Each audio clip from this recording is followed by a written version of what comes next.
Hey everybody, welcome. So this is the first batch of new lessons that I'm making here in the Mosaic space where I moved the studio and my own studio and then where the marimba band rehearses.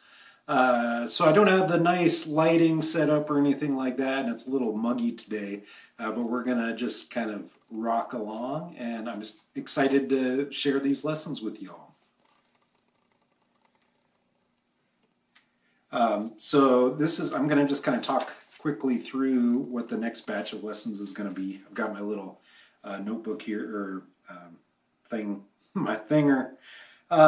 So Kirsten, she made a good comment on Muchin Jedza Mutonga on the Matepe after or during lesson number 4. I was mentioning that the following lesson I would show the right and left hand together in a slower way, and then lesson 5 comes along and I do something totally different. So I'm going to be doing a lesson 4.5 where we will be combining the basic pattern of the right hand and left hand together slowly. So thanks, Kirsten, for pointing that out. So we've got Muchin Jedza Mutonga, lesson 4.5 coming. On the guitar, we covered the high E string, the B, and the G. And as I mentioned in that last lesson, once you get to that G, the next patterns for the lower strings are the same as that G. So we're not going to cover the next 3.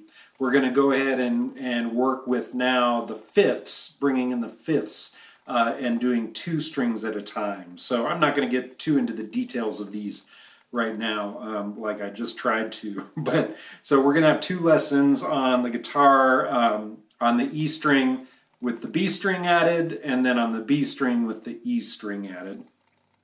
Let me see. Next we had Eric. He asked and recommended Dande on the Mavimbe. So I think we're in a good place to move on from Shumba on the Mavimbe. We covered some Kutsunita stuff, so we may come back to Shumba later.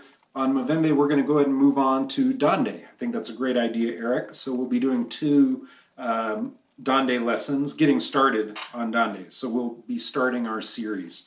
And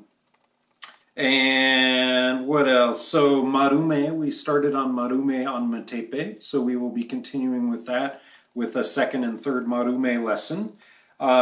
And then I've got something interesting planned for a Hosho lesson. It's going to be an analysis where we're going to be looking at waveforms of some different Hosho players and how those rhythms may be different depending on the Hosho player. It's kind of that'll be more of a geeky sort of nerdy talk, just something I find interesting. On Niamaropa tuning, we're going to continue on with Buka Tiende, and we're going to be doing number 5 on Buka Tiende. I want to acknowledge, I got a lot of requests for Tadzum Gaida, and I hear you, but I don't want to start a new Niamaropa song while we're already working on a Niamaropa song. So we're going to continue on with Buka Tiende, and then we will start on Tadzum Gaida as the next Niamaropa song here, in several weeks. So thank you all for those that request.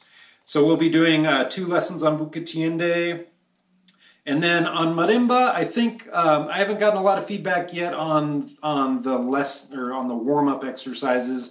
I understand it might be kind of something people don't want to do, even though it is important and you should be doing it. So let's back it up, and we're going to go ahead and just kind of like work on some music on the marimba, and we'll get started on Nemam Sasa on that. Just some basic Kushaura stuff, how to build up Nemam Sasa on a soprano marimba. And that will be lesson 1 and 2. So that's the next 12 lessons that I'm looking at doing, and I'm excited. So see you on the flip side.